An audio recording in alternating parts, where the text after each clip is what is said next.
اللجنة الثالثة It gives me pleasure on behalf of the third committee أن أرحب بيننا اليوم to welcome among us today مندوبة الولايات المتحدة الأمريكية the representative of the United States of America, السيدة نانسي ريغان Mrs. Nancy Reagan, وأن أدعوها First Lady of the United States, and I invite her to make her statement.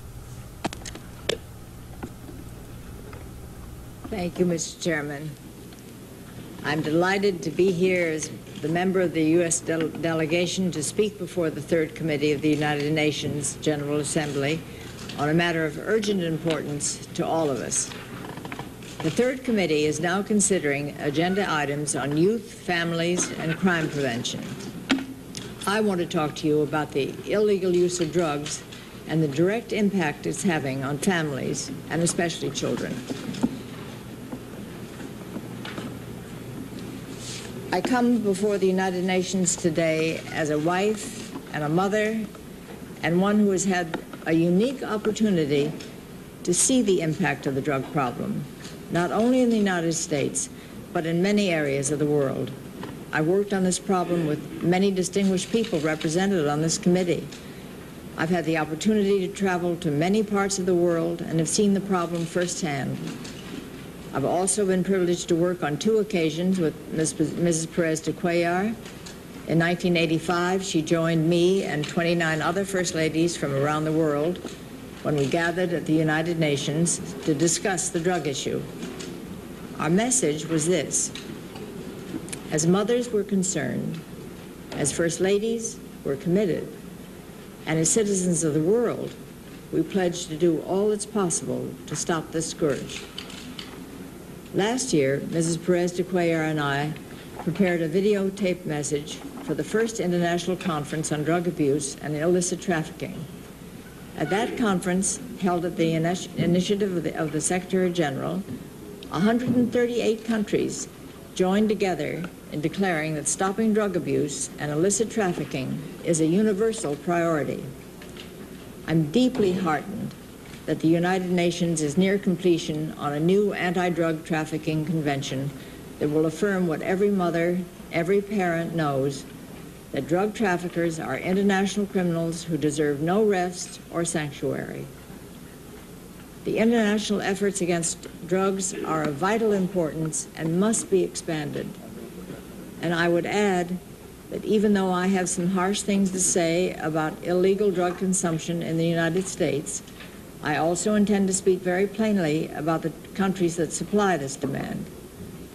However, let me say at the outset that it's the United States alone which bears responsibility for its own drug problem.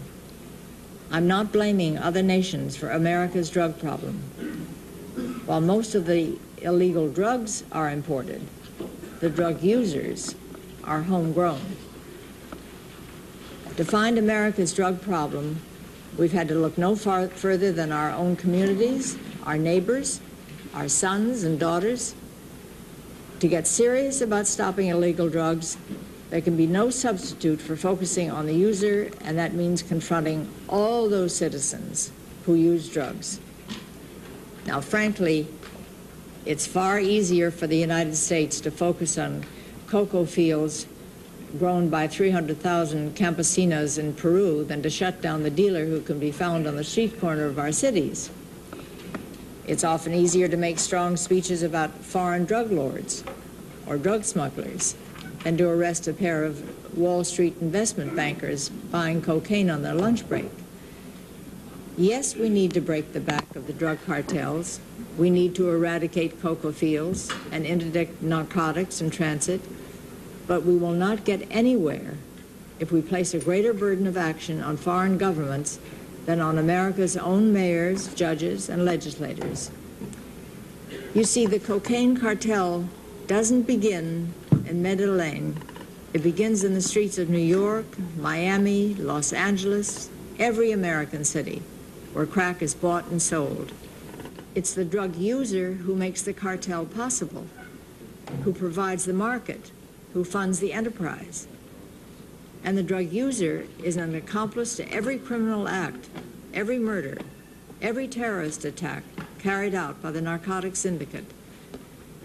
If we lack the will to fully mobilize the forces of law in our country to arrest and punish drug users, if we cannot stem the American demand for drugs, then there will be little hope of preventing foreign drug producers from fulfilling that demand.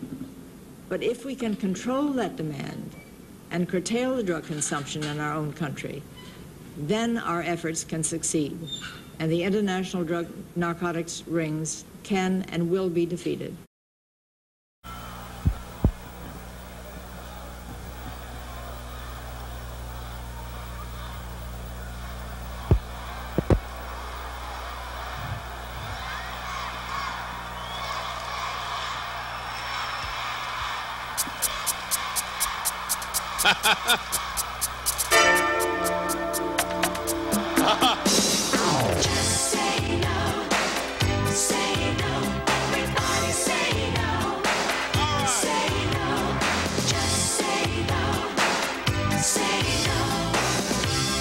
Brothers and sisters, what are you crying for? People are dying, what are they dying Mrs. Reagan, for? you just shot 67%, which is great by NBA standards, believe me. So strong. Thank you very much. Thank you, Charles and Wayman. Please join me in expressing our thanks to First Lady Nancy Reagan, the NBA, and the Indiana Pacers. There's a chance to The NBA family says no to drugs. You know, in the field of drug and alcohol abuse, there's something called the enabling concept. If I don't do something about your behavior, then I enable it to happen. Society's attitude has enabled the casual drug user to avoid facing his role in the murder and brutality behind drugs. We can no longer let the casual user continue without paying the moral penalty. We must be absolutely unyielding and inflexible in our opposition to drug use. There's no middle ground. We must be as adamant about the casual user as we are about the addict. And whereas the addict deserves our help, the casual user deserves our condemnation, because he could easily stop, and yet he chooses not to do so. He must be made to feel the burden of brutality and corruption for which he's ultimately responsible. We must get the message out. We will not stand for illicit drug use of any kind, period. As a mother, I've always thought of September as a special month, a time when we bundled our children off to school, to the warmth of an environment in which they could fulfill the promise and hope in those restless minds. But so much has happened over these last years, so much to shake the foundations of all that we know and all that we believe in. Today, there's a drug and alcohol abuse epidemic in this country, and no one is safe from it. Not you, not me, and certainly not our children, because this epidemic has their names written on it. Many of you may be thinking, well, drugs don't concern me, but it does concern you. It concerns us all because of the way it tears at our lives and because it's aimed at destroying the brightness and life of the sons and daughters of the United States. For 5 years, I've been traveling across the country, learning and listening, and one of the most hopeful signs I've seen is the building of an essential new awareness of how terrible and threatening drug abuse is to our society. This was one of the main purposes when I started, so of course it makes me happy that that's been accomplished. But each time I meet with someone new or receive another letter from a troubled person on drugs, I yearn to find a way to help share the message that cries out from them. As a parent, I'm especially concerned about what drugs are doing to young mothers and their newborn children. Listen to this news account from a hospital in Florida of a child born to a mother with a cocaine habit. Nearby, a baby named Paul lies motionless in an incubator, feeding tubes riddling his tiny body. He needs a respirator to breathe and a daily spinal tap to relieve fluid buildup on his brain. Only 1 month old, he's already suffered 2 strokes. Now you can see why drug abuse concerns every one of us. all the American family. Drugs steal away so much.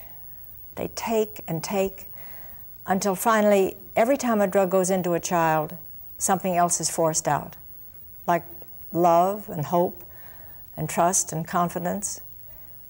Drugs take away the dream from every child's heart and replace it with a nightmare. And it's time we in America stand up and replace those dreams. Each of us has to put our principles and consciences on the line, whether in social settings or in the workplace, to set forth solid standards and stick to them. There's no moral middle ground. Indifference is not an option. We want you to help us create an outspoken intolerance for drug use. For the sake of our children, I implore each of you to be unyielding and inflexible in your opposition to drugs. Our young people are helping us lead the way. Not long ago in Oakland, California, I was asked by a group of children what to do if they were offered drugs. And I answered, just say no. Soon after that, those children in Oakland formed a Just Say No club. And now there are over 10,000 such clubs all over the country. Well, their participation and their courage in saying no needs our encouragement. We can help by using every opportunity to force the issue of not using drugs to the point of making others uncomfortable, even if it meaning making ourselves unpopular. Our job is never easy because drug criminals are ingenious. They work every day to plot a new and better way to steal our children's lives, just as they've done by developing this new drug, crack. For every door that we close, they open a new door to death. They prosper on our unwillingness to act. So we must be smarter and stronger and tougher than they are. It's up to us to change attitudes and just simply dry up their markets. And finally, to young people watching or listening, I have a very personal message for you. There's a big, wonderful world out there for you. It belongs to you. It's exciting and stimulating and rewarding. Don't cheat yourselves out of this promise. Our country needs you, but it needs you to be clear-eyed and clear-minded. I recently read one teenager's story. She's now determined to stay clean, but was once strung out on several drugs. What she remembered most clearly about her recovery was that during the time she was on drugs, everything appeared to her in shades of black and gray. And after her treatment, she was able to see colors again. So to my young friends out there, life can be great, but not when you can't see it. So open your eyes to life, to see it in the vivid colors that God gave us as a precious gift to His children, to enjoy life to the fullest and to make it count. Say yes to your life, and when it comes to drugs and alcohol, just say no. At the beginning of this year, someone asked me if I wanted to make a New Year's wish, and I said yes, and it was that I'd like to see every young person in the world join the Just Say No to Drugs Club. Well, just the fact that Congress has proclaimed Just Say No Week, and in light of all the activities taking place, it seems that my wish is well on its way to coming true. I'm so proud of all the young people, the parents, the citizens in cities and towns across the nation, the government, and everyone else who's helping to create what I believe is the final solution to this problem. And that's a way to teach every one of our children to just say no to drugs. The future of the world lies in their hands, and we must all come together in their name to end drug and alcohol abuse once and for all. Again, thank you so much for what you're doing and for joining us here today. Thank you.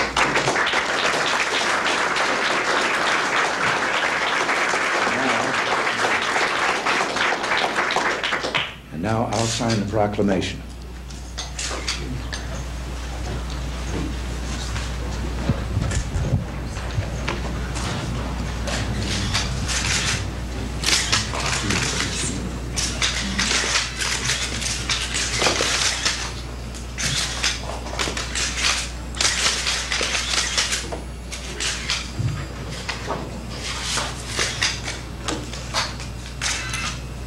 This is the 20th, isn't it?